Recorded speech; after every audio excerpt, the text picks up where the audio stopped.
Pues vamos a continuar, si sois tan amables, por favor, vamos a guardar silencio, vamos tomando asiento, volvemos poco a poco a la sala y a la concentración. Yo no sé si queda todavía alguien por fuera, pero enseguida cerraremos las puertas y seguimos. Y vamos a mirar, como decía yo antes del café, espero que hayáis disfrutado, además hemos tenido un momento fotocall más que divertido y más que interesante con nuestros invitados, que ya los restantes del día se han sumado a nuestro grupo y a nuestro café.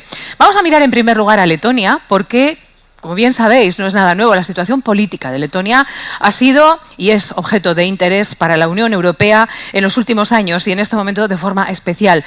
El país ha experimentado desafíos políticos importantes, significativos en los últimos años. Desde su adhesión a la Unión Europea en 2004, Letonia ha buscado integrarse plenamente en la estructura política y económica de Europa. Uno de los desafíos actuales, evidentemente, para Letonia es la influencia de potencias vecinas. Ahí está Rusia como vecino y esa cercanía y ese riesgo añadido por la situación geopolítica que vivimos ha hecho que en este momento Letonia pida a la OTAN reforzar su frontera oriental. Esta influencia plantea grandes retos añadidos a los desafíos habituales en temas que tienen que ver con la seguridad, en temas que tienen que ver con las relaciones internacionales y en decisiones políticas estratégicas que nos afectan a todos.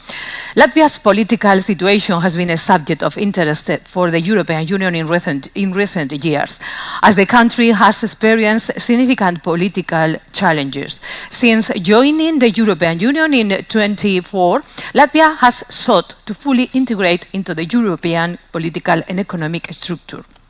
One of Latvia's current challenges is the influence of neighboring powers, such as Russia. This influence poses challenges in terms of security, international relations and strategic political decisions. Para abordar todo este tema, todo lo que supone para todos, vamos a escuchar en los próximos minutos a Krišjānis Kariņš, ex primer ministro de Letonia, former Prime Minister of Latvia. Krišjānis Kariņš, welcome, please go ahead.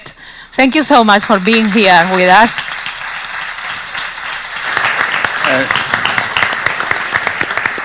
Muchas gracias, buenos días. That's about the end of my Spanish. I only feel consoled because maybe you don't speak so much Latvian also. It's a great honor and a pleasure for me to be here. Thank you very much for the invitation. I was told I have 15 minutes. I don't have a watch or a clock, but I'll get some signal that it's time to stop. As a former politician, it can be a challenge, I must admit.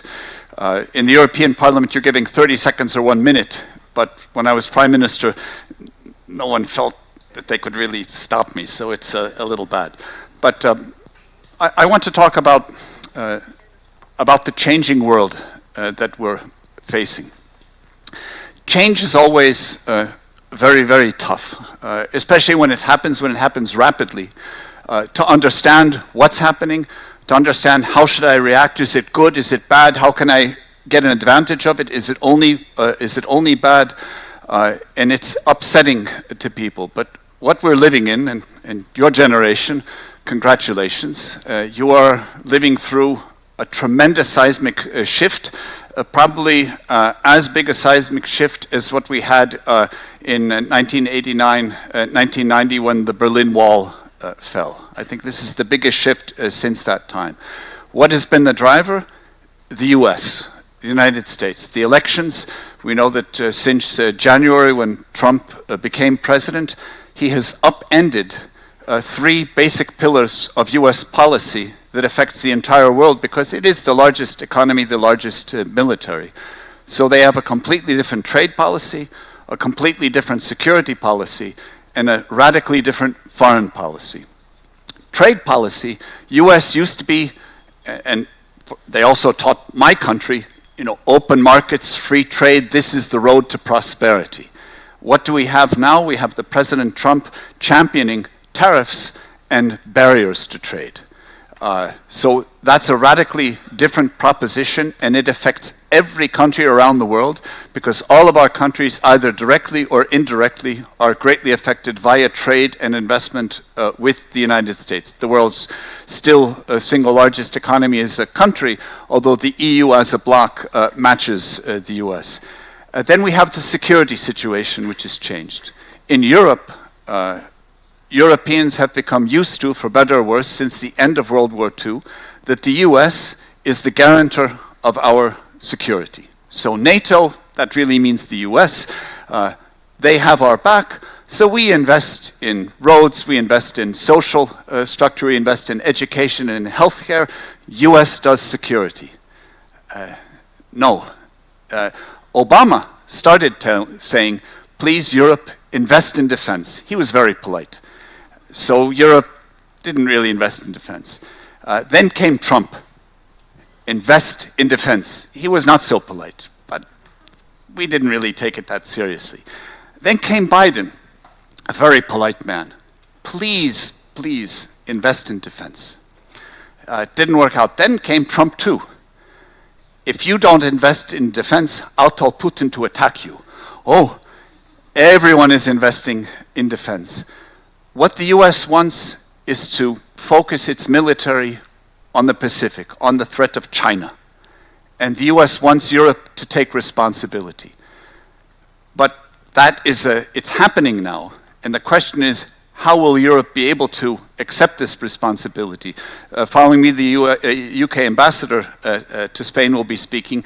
The UK, as we know, pleasantly left the European Union, but in many ways is now coming back, leading, in effect, the coalition of the willing to help Ukraine, and you could say leading the European lobbying effort to influence President Trump's thinking on Ukraine and on Putin. And then, broadly out of security, foreign policy, the foreign policy change is also extremely profound. So the US foreign policy since at least the end of the Second World War was what you could call values-based. The United States as the shining beacon of freedom, democracy, and the rule of law, giving lectures to countries around the world about you have to stop corruption, you have to have independent courts, you have to have an independent news media, you have to have freedom of the press. Now to being a country under Trump where foreign policy, I suppose the label that could best be used is transactional. So we'll do this because, and you'll do that, not because of values, but because of a deal. What's in it for me? The US is now asking, what's in it for me? It used to be what's in it for the US is a peaceful, prosperous world that trades with the US. So the more peace around the world, the more democracy, the richer the Americans. Now Trump is changing the thinking. No. That formula doesn't work. He's even said some rather nasty things about Europe taking advantage of the US. And now he's saying, what's in it for us? So these three things mark a radically different world. And why? Because a lot of the world, including the European Union or Europe as a whole, is greatly dependent on the US for better or worse. Some other parts of the world. And crucially with the foreign policy, Trump is introducing something which has not been in my lifetime, and I'm 60 years old, US foreign policy thinking, which is sphere of influence. So remember Greenland, remember Canada, remember Panama. These issues have not gone away. They're still festering. There's now a spy scandal where the Danish government demanded the US ambassador, who is his son-in-law's father, not nepotistic, it's objective, I think, was asked to come and explain what's going on. That kind of thinking has not existed from the US in any politician's, shall we say, lifetime in Europe or elsewhere. When we move to other big centers around the world, I won't touch all of it. You take China. Am I still okay for time? Okay. China is a clear sphere of influence type of country. It is rising fast. You could say it's rising hard. It's investing heavily into its military. China is able to produce and is producing more warships at a faster rate than the US can do. That's just one example. Military experts would say, well, the Chinese military is not yet tested in battle. Maybe we could say thankfully for that, but certainly there's massive size. We know their stance on Taiwan. It has to be reunited with China, although people who read a little bit of history understand that the national government fled mainland China to Taiwan, and the Taiwanese are a different people altogether, but the Chinese who live there are people who fled after losing the war in China to create what eventually became a democratic society. Their eyes are keen on Taiwan. They have the 9-dash line through the South China Sea, their sphere of influence. They've militarized, built airports on atolls. I remember when, looking in the press, the satellite photos before and after, it's actually quite scary. And then you have the overt buzzing or military threats to the Philippines, to Australia, to New Zealand, live fire drills off of the coast, shutting down their airspace for about a day and a half, I think it was. Flexing their muscles. So the US is moving to spheres of influence. China can only say, finally, we are in that game as well. And then closer to Europe, we have Russia, which is clearly a sphere of influence kind of country. And when you look at Russia's leader, Putin has been in power since 1999 when he became prime minister under Yeltsin, and then he became president in 2000. Since he came to power, in 2000 he said the greatest geopolitical calamity of the 20th century was the demise of the Soviet Union. And he didn't say that only. He has been acting consistently since that time to rebuild the Russian Empire. Something that many of us, certainly my generation, thought that empire building, that was a thing of the past. Russia is in that business. And just look at the hard facts. The Second Chechen War, 1999 to 2000. Then we had the war in Georgia, where we still have 2 regions which are Russian occupied. That was, I had to write down the dates myself, that was in 2008.